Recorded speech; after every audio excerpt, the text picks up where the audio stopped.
Hello everyone, this is Harless58 signing on to do a quick review of the Nexus 5. So I originally did this video and I looked back at it. This video was going on about 30 minutes long and I figured, you know what, I'm just going to keep it plain and simple, try to make this video no longer than 5-6 minutes. So this is the Nexus 5, as you guys saw with the unboxing. This has a 4.95 inch screen, pixel density of 445 ppi. Okay, it's a full HD resolution screen. Just like your standard Android phone. You have your volume rockers on this side, you have your power button up here, you have your SIM located here, headphone jack up here, 1.3 megapixel camera there, you have your earphone bud and sensors on the side, no capacitive buttons at all because this is a Nexus. On the rear we have an 8 megapixel camera equipped with OIS, that's optical image stabilization, as well as with a LED. I still have my plastic around my lens if you're wondering what that is. Back here you do see that Nexus design. Around here is like a soft matte plastic, feels really good in the hands. Cannot stress that enough. Feels really nice. A little branding down below. Okay, so let's go over some internals really quick. This has I believe it's a 2.2 gigahertz quad core Snapdragon 800 325 Adreno graphics card, I believe, for the CPU. Now this does have LTE. Okay, this is the US version, so it's equipped with some GSM radios, CDMA, and some LTE bands as well. So that basically means that if you buy this phone in the US, you can use it worldwide. Essentially, the only carrier you can't use it with in the US is pretty much Verizon Wireless. It does not have bands to support Verizon Wireless, but it does have bands to support Sprint, AT&T, T-Mobile, and all the subsidiaries under them, such as Metro PCS, Simply Mobile, GoPhone, I can't think of any other ones, Straight Talk, things like that. So pretty much you can buy this one phone, you can use it on any carrier, you can buy it unlocked.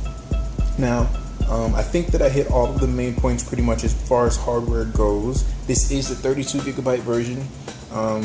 So more than enough space. People were complaining about the last generation with the Nexus 4 wasn't enough space. This is more than enough. So, okay, I named everything basically that this phone does have, and all those reasons, you'd probably expect that this phone would be pretty expensive, but it's not. This phone is a 32 gigabyte version, unlocked. You can get it for $399. That's correct, $399 directly from the Google Play Store, or you can buy the 16 gigabyte version for $349 plus shipping and handling. Okay. So I must say this right now, without even going over anything else inside the phone, and knowing that this phone is straight from Google, I will say that this is the best phone that you can buy, hands down, at an unlocked price to date, period. There's no ifs, ands, or buts about it. It's the best phone that you can buy at the value, at all the pretty much high-end specs that this phone has. At the full resolution HD, has a pretty good camera. I would say it's comparable to everything that's out there. So it's better than some, it's not as good as some, but it's right in the middle, so it's definitely competing. So I'm fine with that. Like I said, it has that 2.2 gigahertz quad core processor, which makes this thing scream. It is so fast. I'm not lying to you. I wanted to wait to do my review until after I'd actually had a week to use it. And it has been blazing fast, no hiccups whatsoever. So this phone is equipped with 4.4 KitKat. Okay, so this is the newest version of Android OS. Sorry, directly from Google. So it's the only phone currently to date that has Android 4.4 KitKat. I'm not really going to go into, well, I guess I should. I'm going to just go over some small things that KitKat brings to the table. That are not necessarily Nexus specific, but small things that KitKat brings to the table. I don't want to go into too many details. But as you can see from here, you do have your transparent buttons at the bottom now. Before it used to be a black line. They're transparent so that you can make use of the screen. There are some apps that actually use this as well. I'm going to go ahead and show you one really quickly. Playbooks, as you can see. Let me see if I can get it to focus. Okay, so as you can see here, tap the screen and it goes, so you get the full screen, and I really do like that. I love the fact that Google listened and they decided to change that up because people were probably complaining that you're not taking full use of the screen. I like that they did that. You tap the screen and bring it back up. Cool. Let's see. With 4.4, the biggest thing that another big thing is that Hangouts is integrated with SMS. I would show you, but I have some messages in there that I don't really want to let the world know about. So basically your SMS and Hangouts are integrated. Some people are not really in love with the way that they're integrated. However, I understand why Google has done it that way, and I'm pretty sure that there's going to be a fix in the near future. So the way that that works, if you're wondering, is let's say if you're texting mom phone and mom on Hangouts, there's going to be two separate threads. Okay, there's going to be one for SMS and one for Hangouts. And people are saying, it should be integrated. I'm not going to go into all the details with that, but I understand why Google did it that way. But I'm pretty sure that they're going to find a way to get around that and make it even better. Let's see. Another big thing, you can now get to Google now by just, you can now get to Google now by just swiping directly to the left. Make sure you guys can focus on that. Yeah, so you can get to Google now by swiping to the left instead of directly up. You can still do it that way if you want to and just swipe it up. Or you can say the words, okay Google, show me images of dogs. Check out these pictures for dogs. Okay, cool. So you guys see that? So, well, if you guys didn't know, that means that directly from the home screen, you can say, okay, Google, and it will begin to search things. Sorry. So it is very good at that. The only time that there may be a problem with that is if there's a problem with your internet connection. But besides that, it has been great for me. No problems whatsoever. I've been talking a lot about the phone, so you guys can see how fast it is. It's really not, it's not fair for me to do this because this is not, when you get a new phone, everything seems fast. And even watching this on screen, it probably seems fast, but you have to feel it and actually hold it to know how fast this thing is. It just screams. Like, it's just so quick. And I know, like I said, when you get a new phone, pretty much everything is new, but this thing feels extremely fast. Like, and that's another thing too. Sorry, with Android 4.4 KitKat, Google optimized it so that it would be able to be used, on lower end devices, such as devices that have less than a gigabyte of RAM, like 512 megabytes of RAM. And this thing has about 4 times that, so you can expect it to be moving very fast, So yeah, let's see. Another thing, okay, people were wondering about battery life. Battery life for me has been great. I'm going to show you some screenshots really quickly.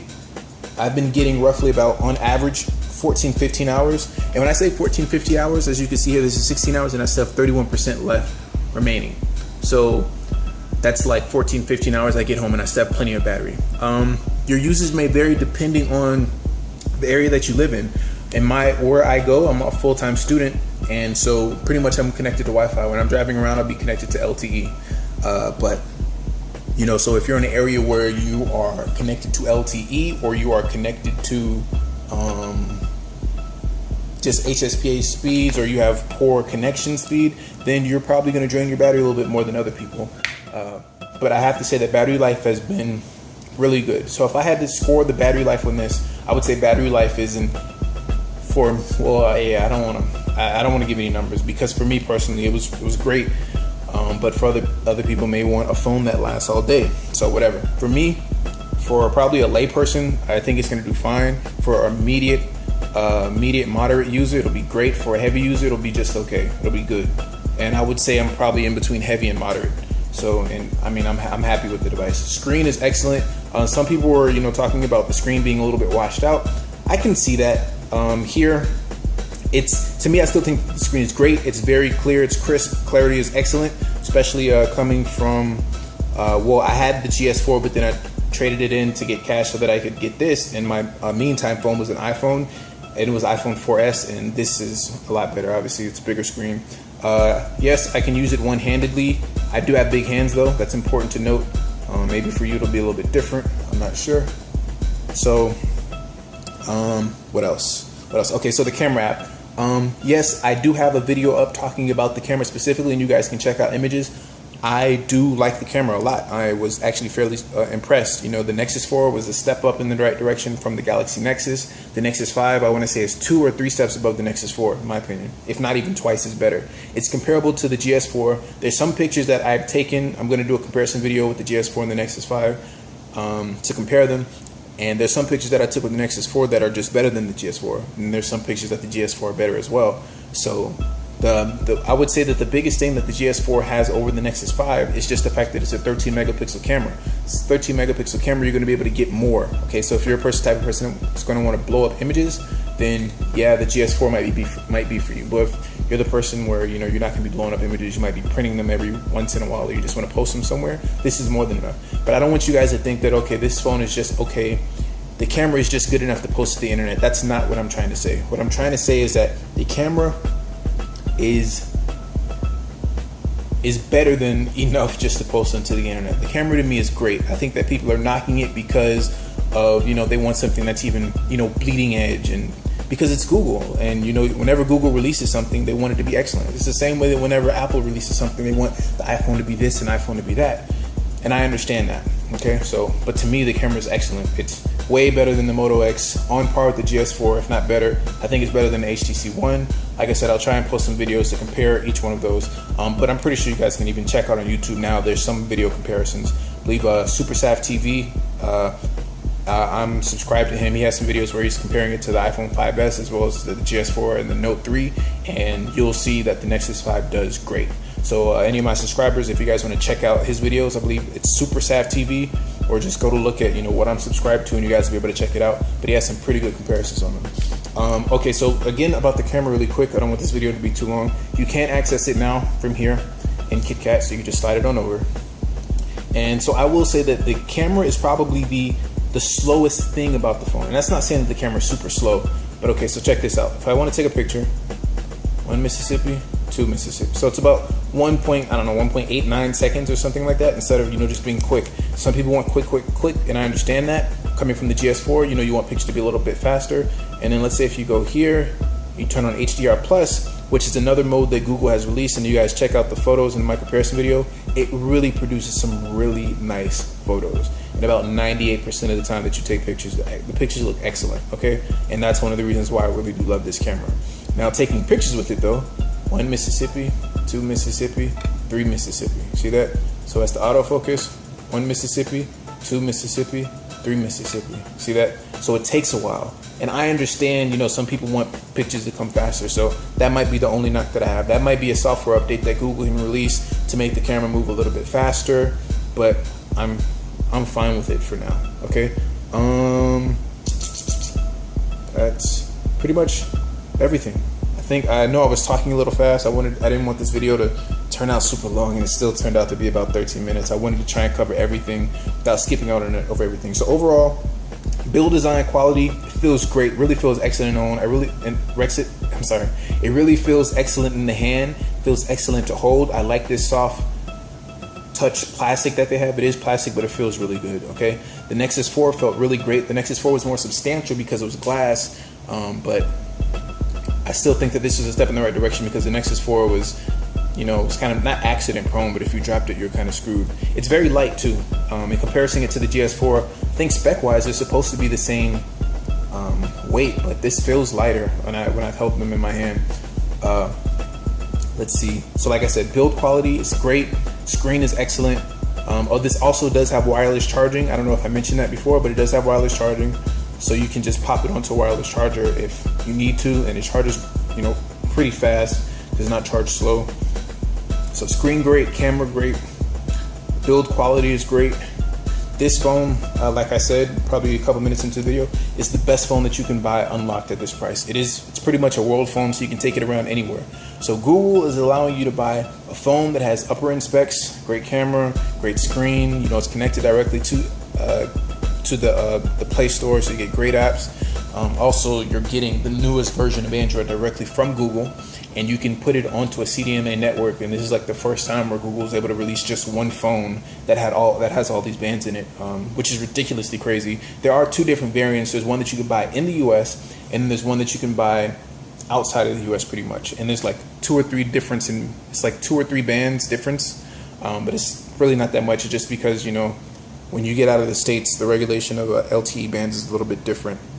But the fact that they were able to cram all of that into this device and keep it so slim and keep the price at only $399 for the 32 gigabyte version and $349 for the 16 gigabyte version is amazing. Okay, I love the fact that I can take this phone and go anywhere pretty much. I'm not stuck to a carrier, and for somebody like me, I take that, you know, that's probably close to the top of the reasons, you know, why I like Nexus, because I can take this phone, and if I don't like what Sprint's doing, I can buy this phone off contract. So if I don't like what Sprint's doing, I can move on to AT&T. If I don't like what AT&T's doing, I can go to T-Mobile, and so on and so forth. And I can explore different options and find out what's best for me. You know, what's best for me. Where can I save the most money? Where can I get the best service? You know, and you can't do that with other phones. With the GS4, you can, well, I mean, you can do it with other phones. Like, let's say if you bought the GS4 unlocked, but you're going to be paying about twice as much, you know, and you're not really saving money that way. So, it's Hollis58 signing off. Hope you guys enjoyed the review. If there's anything that I didn't touch on, please let me know. I apologize that, you know, I used so much time. I wanted to cover everything. I wanted to, you know, kind of state the facts and then give you my opinions, you know. At the end of the day, this review is just, you know, it's an opinionated video. That's all it is. And in my opinion, this is the best one that you can buy. That's why I have it. And this is going to be my daily driver. But for you, that may not be so. And, you know, if there's anything that you would like to see in comparison videos, at least that, you know, I can demonstrate with the Nexus 5, please let me know in the comments below and I will try to address them. So again, this is Hollis58 signing off. If you guys have not done so, go buy this phone. Later.